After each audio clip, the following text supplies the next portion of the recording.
Olá, sejam bem-vindos. Esse é o entrevistado da semana do Brasil61.com. A partir de agora, você acompanha um bate-papo exclusivo com o professor de Direito Tributário do IBMEC e do Mackenzie em Brasília. Rodolfo Tamanarra é doutor em Direito Tributário pela Universidade de São Paulo e mestre em Direito Público pela Universidade de Brasília. Atualmente, ele também é coordenador do Laboratório de Estudos de Direito e Transformação Digital. Lembrando que essa entrevista você acessa nas redes sociais e no canal do Brasil61.com no YouTube. Não esqueça de deixar seus comentários, de curtir e compartilhar. Prezado Rodolfo, muito obrigada por nos receber. Muito obrigado pelo convite. Primeiramente, o que é o Custo Brasil e qual é o papel das novas regras referentes ao ICMS para reduzir o Custo Brasil? O Custo Brasil é exatamente aquele custo que os empreendedores, os empresários, a iniciativa privada em geral, né, ela tem para poder exatamente exercer qualquer atividade econômica no país. Então, a gente considera realmente o Custo Brasil como o custo tributário envolvido para desenvolver uma operação, o custo trabalhista, né, os custos em gerais que o empresário tem, exatamente para que o negócio dele possa, né, que ele possa produzir um bem ou serviço, né, e poder lucrar com base nessa atividade.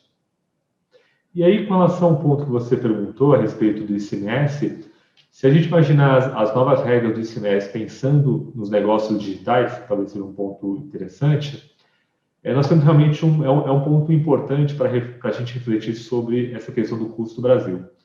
Porque hoje o que nós temos? Nós temos hoje uma economia, né, em que a gente utiliza muitas plataformas digitais para poder, né, comprar bens, prestar serviços e tudo mais.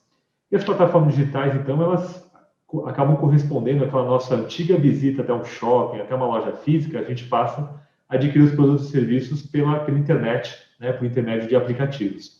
O que acontece é que o Estado precisa arrecadar tributos, né, e os tributos que ele arrecadava antes no mundo offline, né, lá no shopping, nas lojas e tudo mais, ele passa, né, a pretender arrecadar esses tributos também nas plataformas digitais. E aí que nós temos, então, entre várias discussões que existem, né, a respeito do ICMS, por exemplo, existe hoje uma discussão se as plataformas de marketplaces, por exemplo, né, que são aquelas plataformas que funcionam quase como se fosse um shopping digital, se elas deveriam ser responsáveis por fazer o recolhimento do ICMS, eventualmente de alguma empresa que usa a plataforma para prestar um bem ou vender algum serviço. Então, isso é interessante, ou seja, imaginar se as plataformas seriam responsáveis, né, pelo recolhimento desse tributo, quando eventualmente, né, uma empresa que está lá cadastrada como ela é prestadora de um serviço ou vende algum produto por intermédio daquela plataforma, se aquela empresa eventualmente não pagar o ICMS, será que as plataformas seriam responsáveis? Há um entendimento hoje pela legislação que seriam. E aí a gente volta à questão inicial, ou seja, será que isso de alguma maneira incentiva o desenvolvimento dessa economia digital ou ela na verdade representa mais um elemento do custo Brasil e por consequência dificulta a vida do empresário? Bom, a simplificação do sistema tributário é uma necessidade urgente? Por quê? Olha, no nosso caso, no caso brasileiro, realmente o sistema tributário nacional ele tem uma complexidade que é pouco vista em outros países por diversos fatores, né? Um deles é o fato de que a gente tem realmente uma quantidade de tributos muito vasta. E o que acontece é que no direito tributário você tem duas obrigações, né? A gente fala que a gente tem a obrigação principal, que é a obrigação de pagar o tributo, e eu tenho a obrigação acessória ou secundária, que é preencher um conjunto de documentos fiscais e administrativos que servem tanto para, vamos dizer assim, para me garantir, né, perante o fisco que eu cumpri aquela obrigação, que eu paguei aquele tributo, quanto serve para o fisco acompanhar, né, o pagamento dos tributos, acompanhar o cumprimento das obrigações pelas empresas, né, exatamente para ele saber se aquilo que deveria ter sido pago foi efetivamente pago. Então, o fato da gente ter muitos tributos nas três esferas, tanto federal, estadual quanto municipal, e considerando que para cada tributo a gente tem um conjunto de obrigações acessórias a serem cumpridas, realmente a ideia da simplificação, né, ela é importante porque se gasta muito tempo, né, no Brasil para você fazer o pagamento de tributos e preencher as obrigações acessórias. Quanto tempo vai demorar a transição com a reforma tributária e de que forma ela será feita? Essa é uma pergunta de $1 milhão, quase, né? Porque a gente vem falando sobre a reforma tributária já há muito tempo. né? E o que nós temos hoje é o seguinte: no início da legislatura, né, tanto do Senado quanto da Câmara, os presidentes das suas casas, né, deram uma entrevista coletiva informando, né, que o prazo de aprovação da reforma tributária pelo Congresso Nacional ocorreria entre 6 a 8 meses, né? E até agora o relatório preliminar, né, dessa reforma tributária, que é de relatoria do deputado Aguinaldo Ribeiro, não foi apresentado. Porque pelo trâmite que foi apresentado pelos presidentes de ambas as casas, esse relatório seria apresentado para a cúpula tanto do Congresso quanto do Poder Executivo, né? E aí se tentaria, de alguma maneira, né, introduzir eventuais ajustes, se tentaria compatibilizar, porque existem pelo menos 3 propostas na mesa. Nós temos uma proposta na Câmara, uma proposta no Senado e temos uma proposta do Poder Executivo na mesa. Então, a apresentação do relatório serviria, inclusive, para você tentar, né, conjugar essas 3 propostas para criar uma única proposta que possa ser discutida com a sociedade e resultar numa reforma tributária. Então, eu imagino que em 8 meses a gente não vai conseguir concluir esse processo. O fato é, se a gente conseguir realmente dar início a ele, eu acho que vai ser um ganho efetivo. Como deverá funcionar e quais as características do novo imposto sobre bens e serviços, o CBS? Essas propostas, elas tentam fazer uma substituição, né, de um conjunto de tributos que o Brasil tem, que são os tributos chamados sobre consumo, né, em que eles acabam incidindo sobre fatos geradores, como, por exemplo, o faturamento das empresas, ou aquisição de um bem e serviço, né? E você tem uma discussão a respeito de se eu pago um tributo numa cadeia, se eu estou falando de uma cadeia, né, produtiva, que eu tenho várias etapas nessa cadeia até chegar ao consumidor final, se discute, né, se eu posso efetivamente me apropriar de créditos pagos em etapas anteriores por conta da não cumulatividade. Ou seja, nós temos essa estrutura tributária sobre o consumo, que ela é complexa, né, porque você tem situações em que a Receita, por exemplo, não entende que você poderia ter tomado um crédito que você tomou numa etapa anterior. Ou seja, então a própria conceituação, se aquele é um crédito legítimo ou não, é discutível. Então, por conta de tudo isso, né, essas propostas de reforma tributária, elas tentam unificar, né, um conjunto de tributos sobre o consumo, né, e estabelecer realmente uma regra geral de que para toda etapa de uma cadeia produtiva, para todo tributo pago, necessariamente você vai ter um crédito na etapa seguinte, né, exatamente para que você tenha uma tributação neutra, né, porque se eu pago na etapa anterior e compenso na etapa seguinte, eu anulo, vamos dizer assim, o efeito, né, econômico daquele tributo. Então, vamos dizer, a grande característica que a gente tem para essas propostas de reforma tributária é exatamente criar um novo tributo que conjugue vários tributos que estão espalhados, muitas vezes até em esferas diferentes. A gente tem tributos sobre consumo na União, nos estados ou até no município, né, e você teria um único tributo, ou talvez 2 tributos, né, que vão exatamente simplificar, né, a tributação na medida em que você estabelece, né, essa clareza com relação à não cumulatividade, né, e a partir de uma alíquota que seja igual para todos os setores econômicos, porque também hoje a gente tem uma divergência entre alíquotas para cada setor, o que acaba gerando uma complexidade no sistema.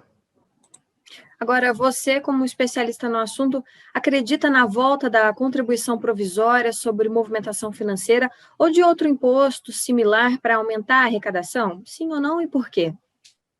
Olha, eu acho muito difícil, né? A CPMF foi um tributo que surgiu como uma contribuição, o próprio nome diz, né, provisória, uma provisoriedade, né, que estava passando já de 10, passando de quase 15 anos de provisoriedade. Então, mostra exatamente que a gente tem uma cultura no Brasil, que a partir de que você tem um tributo, né, ele não vai deixar de existir, pelo menos por parte do Congresso ou do Executivo, ele acaba sendo afastado pelo Poder Judiciário, né? Então, nós temos essa situação, então não me parece que voltaria com facilidade. Por outro lado, a gente sabe, né, do ministro Paulo Guedes e o Poder Executivo atual, né, em que eles têm realmente têm aventado essa possibilidade da criação desse tributo como uma forma de você desonerar, né, outras etapas, como, por exemplo, desonerar a folha de serviço, né, a folha de salário, aliás. Ou seja, então eu desonaria a folha de salário e, como contrapartida, eu teria uma contribuição provisória e um tributo sobre transações. Eu acho realmente complexo porque hoje a gente tem uma carga tributária que é bem considerável, né? E a gente acaba colocando uma discussão como essa, a gente acaba esquecendo outro ponto importante dessa avaliação, que é também saber o seguinte: eu arrecado receitas através de tributos. O que são feitos com essas receitas? Aí você entra no lado também da despesa, né, pública, que ela acaba aumentando ano a ano, né? E isso acaba gerando uma pressão de aumento de arrecadação. Só que se a gente tivesse uma diminuição, talvez, das despesas públicas, eu não tivesse tanto uma necessidade de criação de novos tributos. Olha, segundo o relatório Doing Business 2019, uma empresa brasileira leva 1.958 horas para pagar tributos. A média de 190 países pesquisados é de 206 horas. A reforma tributária pretende diminuir essas horas aqui no Brasil? Eu acredito que sim. Eu acho que tanto pela linha de que com você diminuindo a quantidade de tributos, né, você acaba diminuindo a quantidade de obrigações tributárias, acessórias que a gente tem, que a empresa tem que cumprir, né, que é exatamente preencher uma série de declarações, né, para que o fisco possa fazer o cruzamento de informações. Então, acho que você diminuindo a quantidade de tributos, você acaba diminuindo esse tipo de compromisso também, né? E também a gente tem que considerar que a existência dessas obrigações acessórias, ela parte também, né, dado uma complexidade do sistema, você cria obrigações para tentar garantir, né, que o contribuinte está pagando adequadamente os tributos, ou seja, uma relação que não é de confiança entre o Estado e o contribuinte, mas sim uma relação de desconfiança.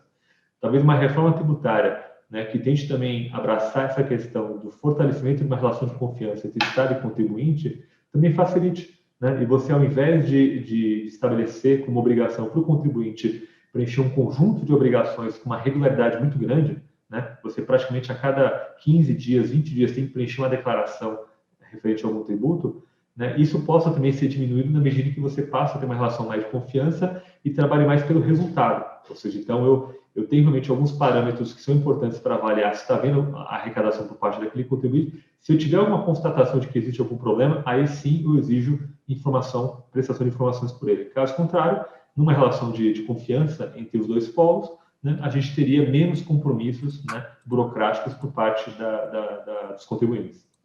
Agora, em relação aos municípios, como que os municípios deverão ser afetados em suas arrecadações? O que é previsto na discussão da reforma tributária, que pode, na opinião do senhor, acabar com essa guerra fiscal entre os estados e os municípios? Eu acho que os municípios, na verdade, nessa discussão sobre guerra fiscal, eles até têm um potencial, no contexto da reforma tributária, eles até têm a possibilidade de estar mais bem estruturados para poder cobrar os seus tributos. Porque hoje, pela Constituição, pela legislação tributária, compete aos municípios fazer a cobrança do imposto sobre serviço. Num contexto de uma economia digital, com plataformas, com marketplaces, com, né, prestação de serviços como streaming, licenças e tudo mais, isso é entendido, no geral, isso é entendido como um serviço, uma prestação de um serviço. E sendo uma prestação de um serviço, pela Constituição, cabe aos municípios cobrarem, né, o tributo sobre essa prestação de serviço. Então, me parece que o município, a tendência é que eles estejam mais bem estruturados, mais bem amparados para fazer a cobrança de serviços. Por outro lado, né, o que nós vislumbramos também no Brasil é que a gente tem uma quantidade muito grande de municípios e, no geral, desses mais de 5 mil municípios que existem, em torno de 10% a 15%, vamos dizer assim, 20% deles conseguem se estruturar, contratando fiscais, né, se estruturando com tecnologia para fazer a cobrança desse imposto sobre serviços, né, e os seus demais tributos. Eu acho que hoje a gente tem esse descompasso. Os municípios estariam, vamos dizer assim, empoderados do ponto de vista da Constituição para cobrar pela prestação de serviço, mas eles têm dificuldades operacionais de realizar isso. Agora, qual o impacto da continuidade de programas do governo de auxílio às empresas, como redução da carga horária de trabalho e dos salários? Olha, acho que no contexto dessa, vamos dizer assim, de uma reforma tributária, né, no caso da reforma tributária, você mantém um nível de arrecadação, a pretensão, pelo menos das propostas, não é diminuir a carga tributária, mas também não aumentá-la, seria você manter o mesmo nível de arrecadação, né, a partir de um novo sistema mais simples, mais eficiente. Se a gente considerar que isso é verdade, né, o fato é que toda a política pública do governo federal, ela necessita de recursos para ser executada. Então, em tese, né, o governo deveria considerar que, com as receitas que ele tem hoje, ele deveria ser capaz de atender, né, as demandas da sociedade com relação a políticas de combate à pandemia e manutenção de emprego e etc., com base nessas receitas, com as receitas que ele já arrecada. Agora, de fato, se a gente tiver uma reforma tributária que, por exemplo, ela acabe, né, onerando muito mais, né, o setor produtivo, você pode realmente começar a ter um problema de inadimplência, de não pagamento de tributos, de aumento de litigiosidade, pessoas começam a questionar no judiciário o pagamento de tributos, isso diminui, né, o fluxo orçamentário do Estado. E talvez isso acabe impactando na capacidade que o Estado vai ter de prestar esses serviços públicos, né, às vezes para camadas mais necessitadas da sociedade, simplesmente porque ele deixa de ter, né, a fonte de receita, que era exatamente, né, a atividade empresarial, que pode eventualmente deixar de pagar por conta dela perceber que a carga tributária aumentou de uma maneira não razoável. Então, acho que é um equilíbrio que tem que ser considerado, né, tanto entre receitas e despesas por parte do poder público. Tá certo. Agora, para concluir, o senhor pode explicar para a gente o que é um fintech ou fintech e se há necessidade de uma regulamentação da economia digital? A primeira pergunta é mais simples, a segunda realmente ela merece, né, uma discussão um pouco mais ampla, mas a fintech, ela nada mais é do que um tipo de startup, né? Ou seja, quando a gente fala em startup, a gente está falando exatamente de um tipo específico de empresa, né? Normalmente de base tecnológica, né? E que, dadas as suas características, né, ela tem a capacidade de, a gente fala, né, de explodir, de aumentar em termos de atendimento, né, de usuários de uma maneira exponencial. Então, isso é um pouco seria uma definição bem ampla de startup. E a fintech é exatamente uma startup que é voltada para serviços financeiros. Então, ela faz, vamos dizer assim, ela faz a concorrência com bancos, corretoras, né, exatamente porque ela foca no segmento de prestação de serviços financeiros.